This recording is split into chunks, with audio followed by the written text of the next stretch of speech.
Crime control की शुरुआत करेंगे और बड़ी खबर आपको बताते चले। अतीक के शार्प शूटर पर एक्शन। शूटर गुलाम का घर गिराया क्या? गुलाम का पुश्तैनी मकान जमींदोज किया क्या? उमेश पाल हत्याकांड में आरोपी है गुलाम। अतीक अहमद का करीबी है शूटर गुलाम, जिस पर कार्रवाई देखने को मिली। 2013 में ही उसने अपराध की दुनिया में कदम रखा। जुर्म के रास्ते अमीर बनने के ख्वाब देखे। फिर अपने इलाके के सबसे बड़े माफिया अतीक को उसने अपना गुरु मान लिया, जिसके साथ ही जुर्म की दुनिया में उसके पैर मजबूत होते गए। नेताओं के साथ उठने बैठने वाला गुलाम अब अतीक के उन मोहरों में से था, जिनकी मदद से अतीक प्रयागराज में अपना खूनी खेल खेलता था। 2013 में पहला बड़ा जुर्म करने के बाद कैसे जरायम की दुनिया में गुलाम का बड़ा चेहरा बनकर उभरा, इस रिपोर्ट में दिखाते हैं आपको।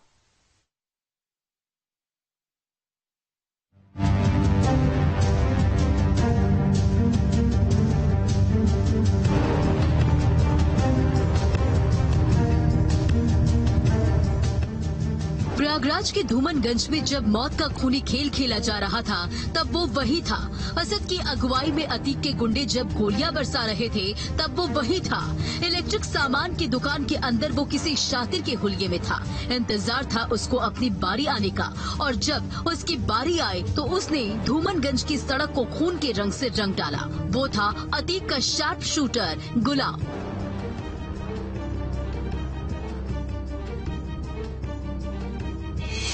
हम तो मर गए, उनके हिसाब सबके मर गए। मार डाए जीते जी हमका, कहा कहीं बेटवा। गुलाम का नाम आया, क्या कहेंगे आप? अब जो किए हैं भुगते, जैसा किए वैसे सजा भुगते हैं। हम क्या करें, हम बचा ले। घर वाले जो बेकसूर होते हैं वो नहीं सजा को, वही सजा काटी थी। हमारे लोग सजा काटी थी, मुझे लोग सही रोई, रो रहे हैं। अतीक का शार्प शूटर उमेश पाल का हत्यारा, सरेआम गोलियों की बौछार करने वाला वो कातिल है गुलाम मोहम्मद, जिसकी पहचान उमेश पाल हत्याकांड से हुई। लेकिन जुर्म की दुनिया में कदम रखने की उसकी कहानी 1 दशक पुरानी है।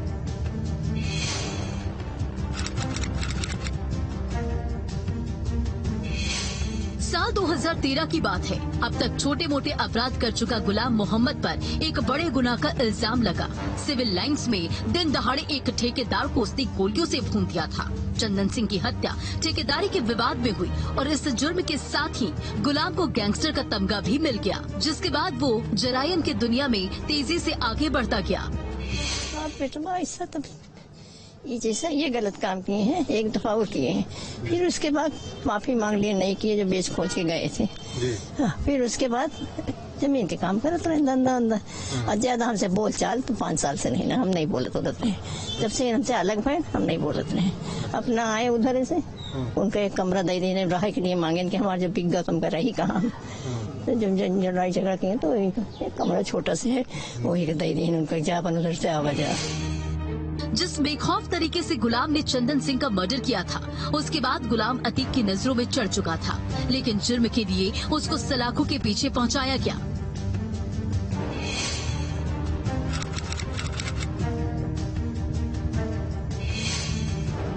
जेल की सलाखों के पीछे उसने पूरे 7 बरस बिताए। फिर 2020 में हाईकोर्ट से उसको जमानत मिल गई। अब अपना रसूख बनाने के लिए गुलाम ने नेताओं के साथ करीबी बनानी शुरू की। कभी पूर्व बीजेपी विधायक उदय भान करवरिया और नीलम करवरिया की चौखट से लेकर घर के अंदर तक पकड़ रखने वाला मोहम्मद गुलाम अब अतीक अहमद के शूटर्स गिरोह में शामिल हो गया। पता ही नहीं चला, अतीक अहमद के गिरोह में शामिल होकर गुलाम ने अतीक के बेटे अली से करीबी बढ़ाई और फिर साए की तरह हर कदम अली के साथ रहने लगा।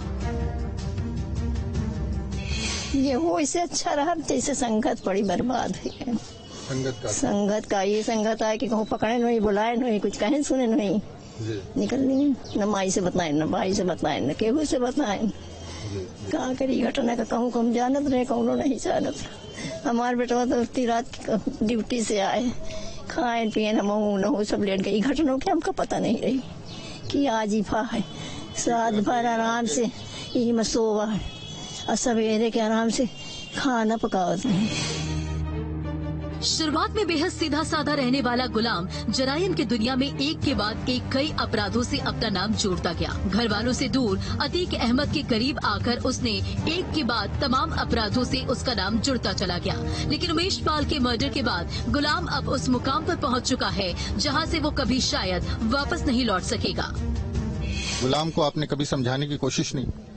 ऐसा कोई बात ही नहीं। कोई ऐसी बात भी नहीं थी कभी कि कोई ऐसी चीज, लेकिन हाँ उनकी विचारधारा और मेरी विचारधारा बिल्कुल मेल नहीं खाती थी और मैं कई सालों से अलग था, बिल्कुल बात भी नहीं होती थी मेरी उनसे, तो समझाने का कोई सवाल ही नहीं होता है कुछ।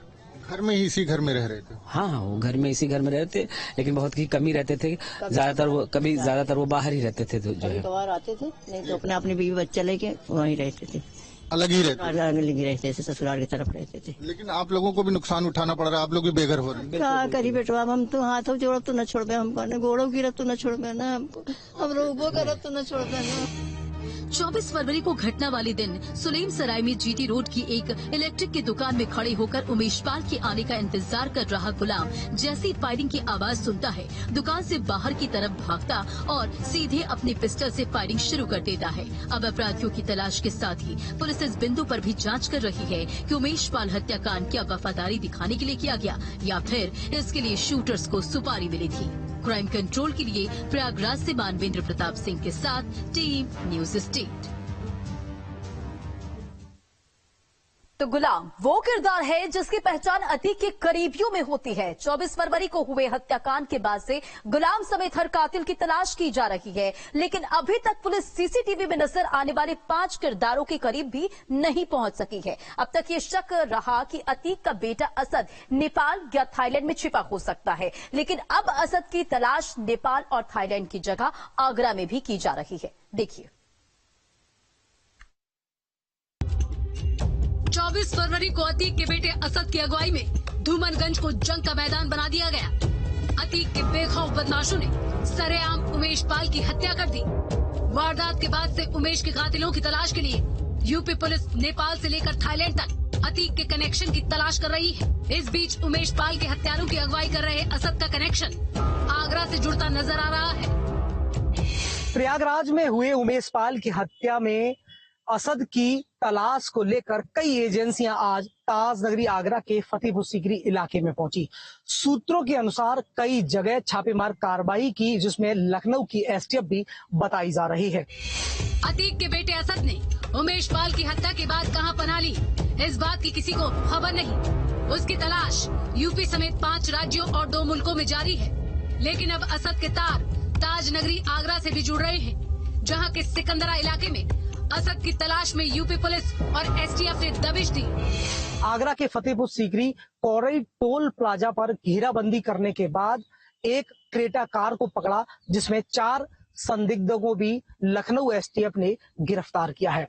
सूत्रों के मुताबिक उन पर कई हथियार भी बरामद हुए हैं। अभी ये तस्दीक नहीं हो पाई है क्या उन चारों में असद है या नहीं। फिलहाल एसटीएफ लखनऊ की उन्हें पकड़ने के बाद लखनऊ अपने साथ ले गई। हालांकि आगरा के अधिकारी इस पूरे मामले पर कुछ भी बोलने को तैयार नहीं है। टोल प्लाजा पर एक संदिग्ध कार और उसमें बरामद हथियार के साथ ही अब शक के तार ताज नगरी आगरा तक पहुंच चुके हैं। असद की तलाश में अब जिन जिन जगहों पर छापेमारी चल रही है, उनमें आगरा के नाम को भी शुमार किया गया है, जिसके बाद से जांच एजेंसियों को ये शक है कि अतीक अहमद का बेटा या उसके मददगार आगरा में छिपे हो सकते हैं। सुबह से ही आगरा में ये अफवाह है कि असद को पकड़ने के लिए फतेहपुर सीकरी के किरावली में भी घेराबंदी की थी और असद को गिरफ्तार कर लिया, लेकिन असद की अभी पुष्टि नहीं हो पाई है कि एसटीएफ ने असद को आगरा से गिरफ्तार किया है कि नहीं किया। लेकिन कोरे टोल प्लाजा से 4 संदिग्धों को मय हथियार के साथ एसटीएफ ने गिरफ्तार किया है। न्यूज स्टेट के लिए आगरा से शिव चौहान।